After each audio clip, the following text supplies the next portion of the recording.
Olá, Isabel, muito boa tarde para você, para todos que nos acompanham aqui na tarde deste domingo. Israel é o país mais próximo dos Estados Unidos do Oriente Médio, principal aliado dos americanos naquela região. E os militares dos dois lados têm um programa muito forte ali de troca de informações, de apoio mútuo. Logo antes dos ataques israelenses, eles avisaram, inclusive, o Pentágono, que é o Ministério da Defesa dos Estados Unidos. Então não é nada surpreendente que os americanos tenham trocado inteligência, informações com os israelenses. O próprio governo americano confirmou essa informação que você trouxe, de que a sua inteligência acionou, inclusive, o governo israelense, informou a eles essa possibilidade de ataque do Hezbollah. Obviamente, a inteligência israelense também é muito forte, não só dentro do próprio país, como também nos territórios palestinos, e monitora muito de perto todos os grupos rivais do Estado de Israel. É o caso, obviamente, do Hezbollah, que é o principal grupo armado ali na fronteira israelense. Então, não existe nenhuma surpresa aí nessa troca de informações entre os americanos e os israelenses. Os americanos quiseram deixar claríssimo também que eles não participaram ativamente dos bombardeios, até para não acabar acalorando ainda mais esse debate, levando aí a alguma reação ainda mais forte desses grupos todos que são muito ligados ao Irã, como é o caso do Hamas, do Hezbollah, dos Houthis no Iêmen e outras milícias na Síria e no Iraque, que atacam, inclusive com alguma frequência, as bases militares americanas naquela região.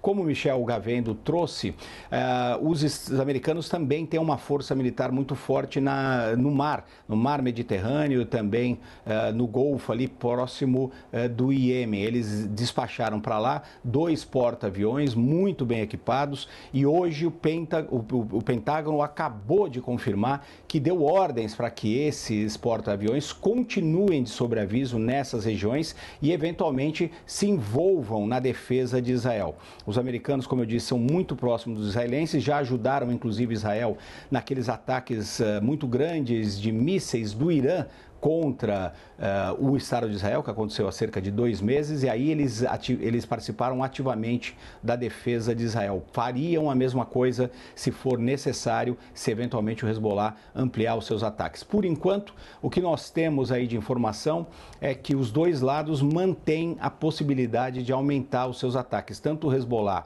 como o governo israelense dizem que essa foi apenas uma fase inicial de um conflito que pode aumentar muito. E o que é grave nisso, Isabel? A possibilidade de acontecer um erro de cálculo de um dos dois lados, eventualmente um ataque mais sério que mate muitos civis ou cause um dano muito grande na infraestrutura de um dos dois países, o que provocaria o outro lado a responder ainda mais.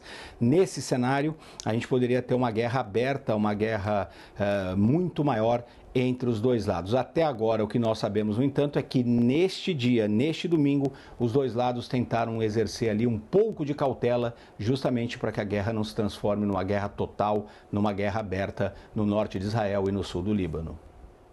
A gente vai se aproximando do marco de 1 ano já, do 7 de outubro, né, Américo? E lideranças importantes do Hamas e do Hezbollah foram atingidas nos últimos dias, o que aumentou a apreensão em relação aos conflitos. A gente também já começa a mapear no cenário a utilização de homens-bomba com promessas que deve aumentar, inclusive, esse uso de homens-bomba. Isso tudo ajuda a trazer um pouco mais ali de nebulosidade em relação a esse cenário, de muita apreensão do ponto de vista internacional.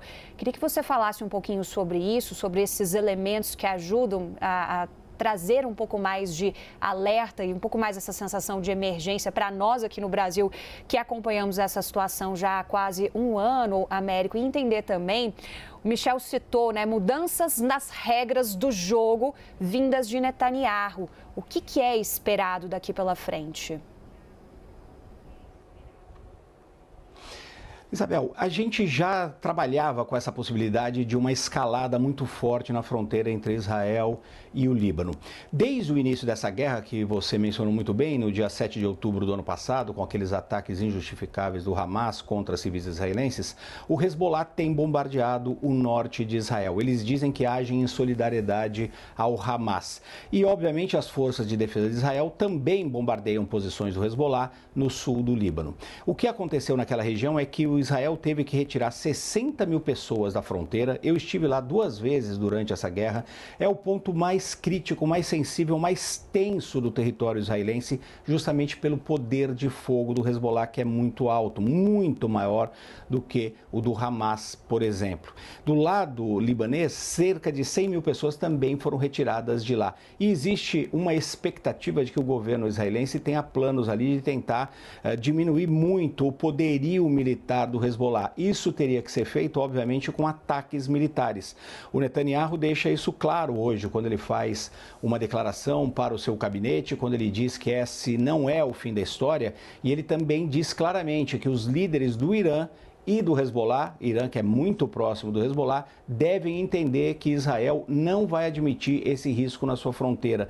É mais uma indicação de que a gente pode ter uma escalada muito grande e ataques muito maiores, inclusive israelenses, contra o Hezbollah. O que aconteceu hoje foram ataques ali preventivos de Israel para evitar esses ataques maiores do Hezbollah. Mas nada impede que no futuro a gente veja aí mais ataques, até porque seria uma forma, na visão do governo israelense, de tentar garantir a segurança no norte do seu território. Américo Martins, ao vivo com a gente, direto de Londres. Américo, sempre um prazer, muito obrigada. A gente se vê nas próximas.